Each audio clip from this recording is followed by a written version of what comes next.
ఏమి రాయలసీమ ప్రాజెక్టుల మీద అయితేనేమి రాయలసీమ మీద ఎంత చిన్న చూపు ఉంది చంద్రబాబు నాయుడుకు. రాయలసీమను దోచుకోవడానికి తప్ప దేనికి ఉపయోగించుకోవడం లేదనేది క్లియర్ కట్గా తెలుస్తూ ఉంది. ఈరోజు అంద్రీనివా జగన్మోహన్ రెడ్డి గారు 6,300 క్యూసెక్కులకు దీన్ని కెపాసిటీ పెంచాలని జీవో ఇచ్చి ఆ రోజు డబ్బులు శాంక్షన్ చేస్తే ఈరోజేమో కెపాసిటీ పెంచకుండా అట్లనే లైనింగ్ మొదలుపెట్టారు. లైనింగ్ మొదలుపెట్టింది కూడా కేవలం ఆయన దోపిడీకి తప్ప ఇంకొకటి కాదనేది ఇక్కడ పనులు చూస్తే తెలిసిపోతూ ఉంది. ఇట్లా పీక్తే వచ్చేస్తుండే అన్నీ కూడా. కాబట్టి ఇంత ఘోరంగా వర్కులు చేస్తున్నాడు.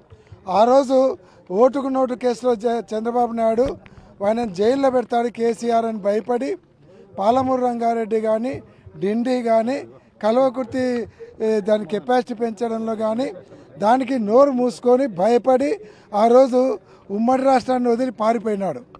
పారిపోయి వాళ్ళు పర్మిషన్లు లేకుండా కడతా ఉంటే నోరు మూసుకొని చూస్తూ ఉన్నాడు.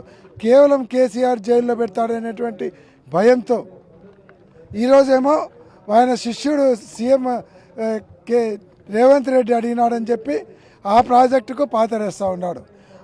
అక్కడ రాయలసీమ ఎత్తిపోతల ద్వారా ఆ ప్రాంతానికి నష్టం. అంద్రీనివాను లైనింగ్ చేసి ఇక్కడ డబ్బులు దోచుకొని ఈ డబ్బులన్నీ కూడా తీసుకుపోయి అమరావతిలో పెట్టి ఆడ లక్షల కోట్లు ఖర్చు పెట్టడానికైతే అమరావతిలో అప్పు చేస్తారు. ఇక్కడ రైతాంగం కోసం అంద్రీనివాని కెపాసిటీ పెంచడానికి 3,000 కోట్లు పెట్టాలంటే మనసు రావడం లేదు. కాబట్టి రాయలసీమకు ఎంత ద్రోహం చేస్తున్నాడనేది ప్రజలకు తెలియజేయాలనే ఉద్దేశంతోనే చేస్తూ ఉన్నాం.